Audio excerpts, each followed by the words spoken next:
Bienvenue sur Philosophie bouddhiste, l'espace où les enseignements anciens rencontrent les défis modernes. Ici, nous explorons la sagesse du Bouddha pour cultiver la paix intérieure, la compassion et l'épanouissement. Sous un ciel lourd, les cloches résonnèrent comme un écho venu du fond des âges, marquant la fin d'une ère et le début d'une attente sans visage.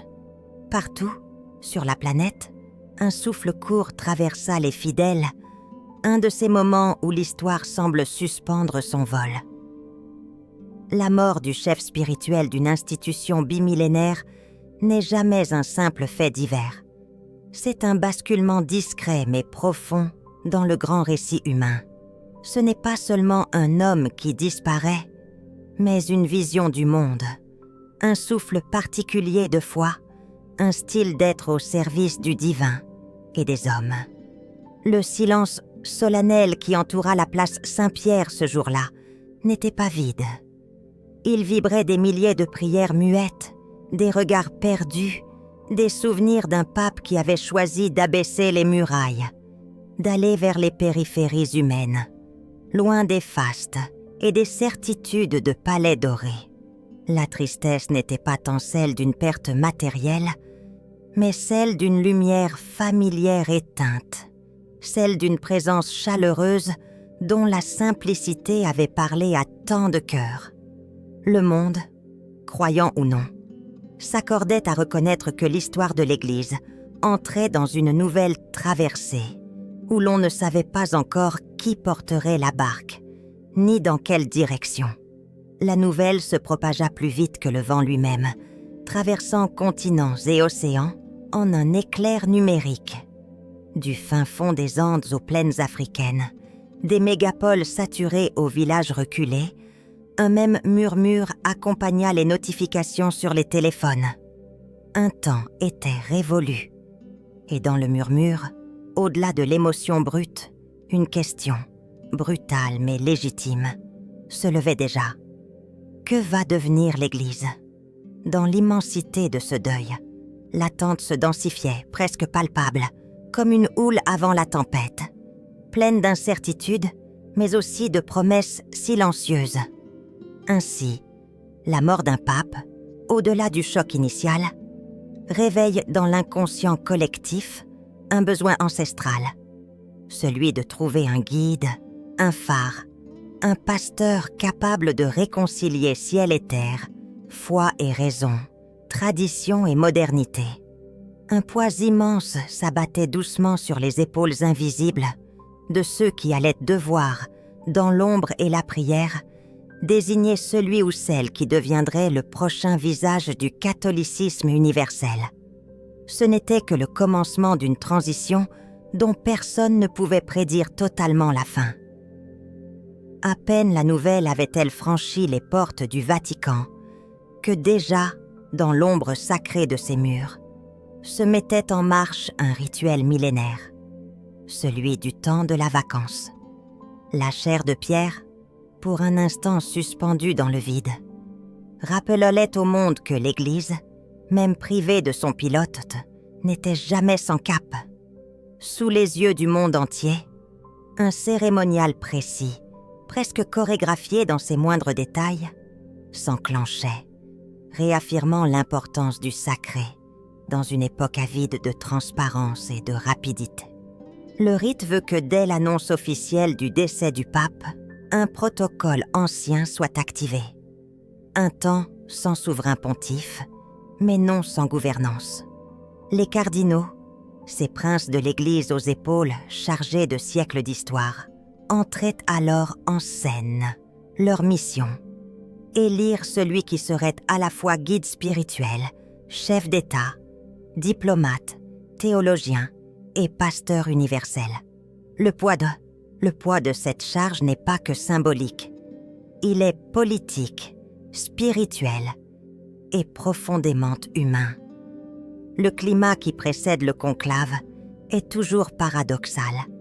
Il y a cette solennité presque tangible, cette prière sourde qui monte de toutes parts, et en même temps une fébrilité humaine, nourris par les enjeux titanesques que recouvre l'élection d'un nouveau souverain pontife.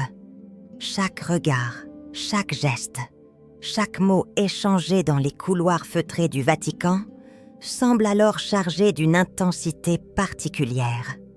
La préparation au conclave n'est pas une simple logistique. C'est une montée collective vers un sommet dont l'issue influencera non seulement les catholiques, mais aussi, indirectement, le visage du monde. Sous les dorures discrètes des palais pontificaux, les cardinaux se préparent intérieurement. Leur mission est claire, mais leur responsabilité est vertigineuse. Discerner non pas l'homme le plus fort, le plus éloquent ou le plus médiatique, mais celui que l'esprit désigne, parfois à contre-courant des prévisions humaines. Ainsi commence un voyage de foi collective, où la patience, le silence, la prière et la réflexion deviennent les seuls outils d'une décision aux conséquences universelles. Lorsque les lourdes portes de la chapelle Sixtine se referment sur eux, les cardinaux électeurs laissent derrière eux le bruit du monde. Là, dans cette enceinte où le génie de Michel-Ange tutoie l'éternité, commence l'une des plus mystérieuses cérémonies humaines, l'élection du successeur de Pierre. Loin des regards, protégés de toute influence extérieure, ils s'abandonnent à un processus immuable qui a traversé les âges. Prier, débattre, écouter, voter. Le rythme du conclave est dicté par une discipline stricte.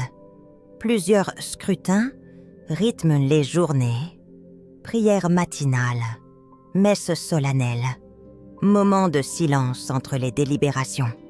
Chaque vote est un acte secret, écrit à la main sur un bout de papier, plié et déposé avec un serment silencieux. Chaque bulletin est le reflet d'un discernement intime, d'une conscience aiguë de porter sur ses épaules l'avenir de millions d'âmes. Et puis vient le moment du feu. Les bulletins sont brûlés après chaque scrutin. Une fumée noire pour signifier que l'accord n'est pas encore trouvé. Une fumée blanche, éclatante et légère pour annoncer au monde entier que l'Église a choisi son nouveau guide. Ce rite simple, vieux comme les pierres de Rome, fascine encore aujourd'hui une planète ultra connectée, rappelant que certaines choses, malgré les siècles, résistent à la vitesse et à l'oubli. Le conclave n'est pas qu'une élection. C'est un acte de foi collective. Les cardinaux, en dépit de leur sensibilité, de leur culture, de leur parcours différents, cherchent à s'effacer devant ce qu'ils croient être l'action directe du Saint-Esprit. Et dans ce dépouillement, dans cette dépossession volontaire de toute ambition personnelle, se joue l'essence même de l'Église.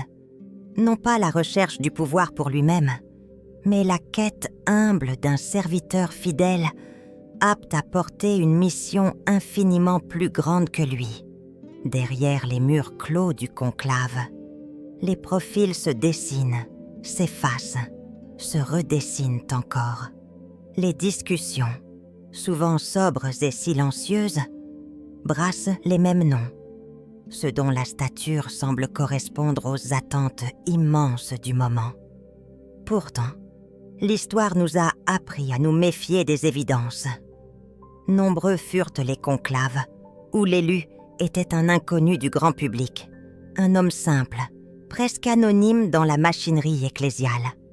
Parmi les figures évoquées aujourd'hui, certains noms reviennent avec insistance, chacun porteur d'une vision particulière de ce que pourrait être le prochain chapitre de l'Église. D'un côté, ceux qui prônent une continuité du chemin tracé par François, tournés vers la simplicité évangélique, la justice sociale et l'ouverture aux périphéries existentielles. De l'autre, ceux qui espèrent un retour à une forme plus traditionnelle, une Église plus structurée, plus centrée sur ses dogmes historiques. Certains cardinaux se distinguent par leur proximité avec les réalités du terrain, leur engagement concret auprès des plus pauvres, leur capacité à dialoguer avec un monde en mutation. D'autres brillent par leur rigueur intellectuelle, leur connaissance intime des mécanismes vaticans, leur aptitude à maintenir l'équilibre entre tradition et adaptation. Tous, à leur manière, incarnent une facette de l'Église d'aujourd'hui, une institution ancienne, mais toujours en devenir, toujours à la recherche de son visage pour le temps présent. La complexité de l'élection réside dans ce paradoxe permanent. Chercher un homme capable d'assurer la continuité, tout en incarnant un souffle de renouveau. Un pasteur solide est aimant, mais aussi un stratège subtil, apte à affronter les défis d'un monde en crise. Un croyant fervent, mais également un homme de dialogue, capable de tisser des ponts là où d'autres ne voient que des murs. Dans ce contexte, le conclave ressemble à une navigation à vue dans la nuit. Chaque bulletin glissé dans l'urne sacrée est un acte d'espérance, une intuition humble tendue vers un futur incertain. Les cardinaux ne votent pas pour leur confort ou leur préférence personnelle. Ils tentent de se laisser guider par quelque chose de plus grand qu'eux. Parfois, un nom inattendu surgit, porté par un murmure discret qui devient torrent. Et dans cet élan invisible, l'Église fait un choix qui dépasse les stratégies humaines. La question que chacun porte en secret est simple. Quel pasteur pour aujourd'hui? Quel homme pour demain? Quel visage pour incarner? Dans un monde en recomposition, l'éternelle promesse de l'Évangile, le monde retient son souffle. Le futur successeur de Pierre est là, quelque part, à préparer son cœur sans savoir encore que son nom résonnera bientôt dans les 4 coins du globe. Toi aussi, reste connecté, car lorsque la fumée blanche dansera dans le ciel de Rome, c'est une page nouvelle de l'histoire spirituelle de l'humanité qui s'écrira sous nos yeux. N'oublie pas de t'abonner pour suivre chaque étape de cette élection historique et de laisser un commentaire. Selon toi, quel type de pape le monde a-t-il besoin aujourd'hui? Quand les regards du monde entier convergent vers une simple colonne de fumée, c'est que l'humanité cherche, au fond, une réponse à une inquiétude universelle. Vers quel avenir allons-nous? L'élection d'un nouveau pape n'est jamais anodine. Sous la majesté du rituel, sous l'apparente sérénité de l'Église, c'est un véritable combat d'intérieur qui se joue. L'enjeu est clair. Désigner un pasteur capable de guider un peuple immense à travers les défis spirituels, politiques et écologiques d'un 21e siècle troublé. Ce n'est pas un couronnement, c'est une mission souvent écrasante, confiée à un simple mortel. Le nouveau pape devra se dresser face à des vents contraires redoutables. D'abord, la crise spirituelle ronge lentement les fondations mêmes sur lesquelles l'Église a été bâtie. Dans de nombreuses régions du monde, la pratique religieuse recule, les vocations sacerdotales s'effritent, et la foi semble s'évaporer dans l'indifférence ou la quête de sens hors des structures traditionnelles. Ce désert intérieur grandissant appelle une réponse nouvelle, inventive, enracinée dans une redécouverte radicale du cœur du message chrétien. La rencontre personnelle avec le Christ vivant. Mais la foi seule ne suffit pas. Le contexte géopolitique est plus tendu que jamais. Les guerres, les persécutions religieuses, les migrations massives et les fractures sociales exigent de l'Église une parole claire, prophétique, mais aussi profondément humaine. Le prochain pape devra être un artisan de paix infatigable, capable d'entrer dans les blessures du monde non comme un juge, mais comme un médecin. Là où des peuples se déchirent, là où des communautés chrétiennes sont persécutées, il devra porter la voix douce et ferme de l'Évangile. À ces défis immenses s'ajoute une urgence vitale, celle de l'écologie. Le cri de la terre et le cri des pauvres, pour reprendre les mots de François, ne peuvent plus être ignorés. Le futur pape sera appelé à poursuivre, approfondir, amplifier cet engagement écologique en appelant à une conversion intérieure et collective. Il ne s'agira pas seulement de discours. Il faudra inspirer des actes, mobiliser les consciences, pousser les nations à changer radicalement leur rapport au monde créé. Enfin, dans un monde rongé par les crispations identitaires, les replis nationalistes et les tentations de l'exclusion, le dialogue interreligieux apparaît comme une nécessité vitale. Plus que jamais, il faudra construire des ponts entre les croyants de toute confession, favoriser la rencontre, dépasser les peurs pour retrouver la fraternité originelle.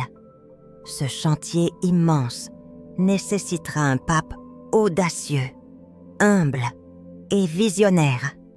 Être le prochain pape, ce n'est pas seulement tenir un trône, c'est porter une croix invisible, avancer au cœur des tempêtes, tendre la main à ceux qui doutent, guérir ceux qui sont blessés, et rappeler sans relâche que, malgré les ténèbres, la lumière n'a jamais été vaincue. Depuis des siècles, chaque vacance du Saint-Siège nourrit son lot de prophéties, de spéculations et de fantasmes. Cette fois-ci encore, dans les couloirs du Vatican comme dans les conversations du monde entier, certains murmurent d'anciennes prédictions, cherchant dans les brumes du passé des signes annonciateurs du futur.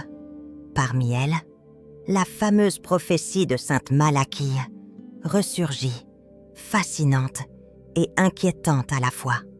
Selon cette mystérieuse liste attribuée à un évêque irlandais du XIIe siècle, chaque pape serait désigné par une devise symbolique.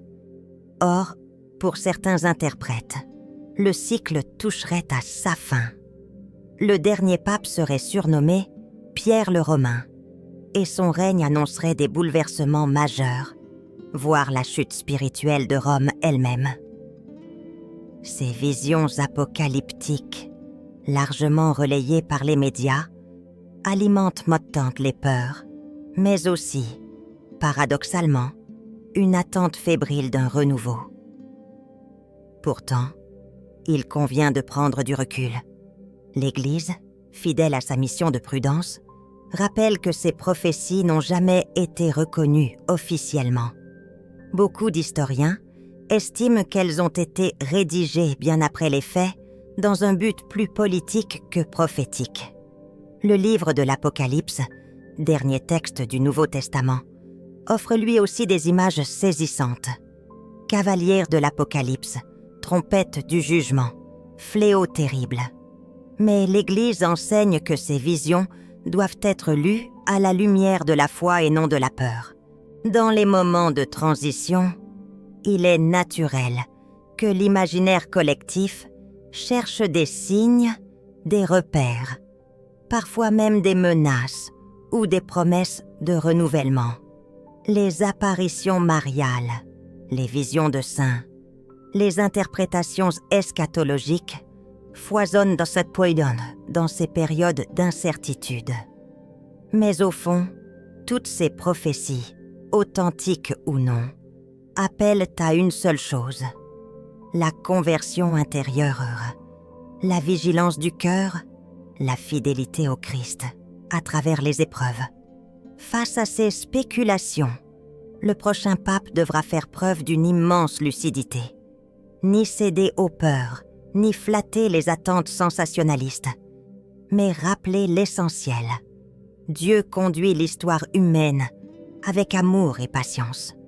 Même au cœur des secousses les plus violentes, même face aux pires crises, la promesse demeure. Je suis avec vous tous les jours, jusqu'à la fin du monde. Ainsi, Plutôt que de trembler devant des scénarios catastrophes, l'Église est appelée à témoigner d'une espérance invincible. Le pape qui viendra sera le garant de cette espérance, un pasteur debout dans la tempête, les yeux levés vers la lumière. Depuis plusieurs conclaves, un phénomène persistant intrigue observateurs et fidèles. Celui de l'élection d'un pape surprise. À chaque fois, les pronostics établis avec soin par les experts, les bookmakers, les journalistes sont bousculés par un choix inattendu, un visage venu de l'ombre, un homme que peu de voix avaient cité sérieusement. Comme si l'Esprit Saint, fidèle à son mystère, s'amusait à déjouer les calculs humains pour rappeler que l'Église n'est pas une entreprise, mais un corps vivant, animé par une force supérieure. Ainsi fut élu Karol Wojtyła, le futur Jean-Paul II, jeune archevêque polonais encore inconnu du grand public. Ainsi fut choisi Joseph Ratzinger, réputé réticent à prendre les rênes, mais qui devint Benoît XVI. Et que dire de George Mario Bergoglio, modeste archevêque argentin, qui surgit du néant médiatique pour devenir le pape François, bouleversant l'image même de la papauté en y insufflant un souffle de simplicité et de proximité. Ce phénomène pourrait bien se répéter encore. Dans les recoins tranquilles de l'Église, loin des projecteurs, se trouvent des pasteurs de feu et de sagesse, des hommes habités par une foi profonde, formés au silence, au service humble, à la prière constante, des cardinaux venus d'Afrique, d'Asie, d'Amérique latine, porteurs d'une expérience vivante du christianisme au contact direct des peuples en souffrance.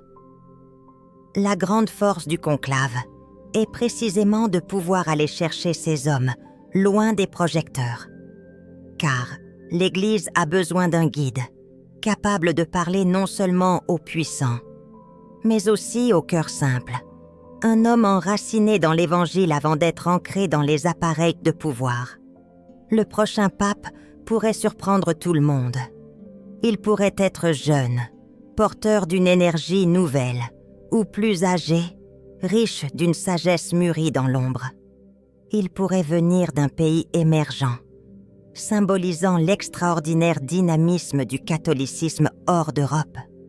Il pourrait porter un visage inconnu aujourd'hui, mais qui, demain, illuminera la foi de millions de personnes par sa présence, ses gestes, sa parole. Au fond, cette incertitude n'est pas une faiblesse. Elle est le signe éclatant que l'Église croit toujours que l'Esprit souffle où il veut, que l'Église n'appartient pas aux puissants ni aux experts, mais qu'elle demeure une aventure de foi, de confiance, de don total. Peu importe le nom, peu importe l'âge, peu importe le continent. Ce qui comptera, ce sera le cœur du futur pape.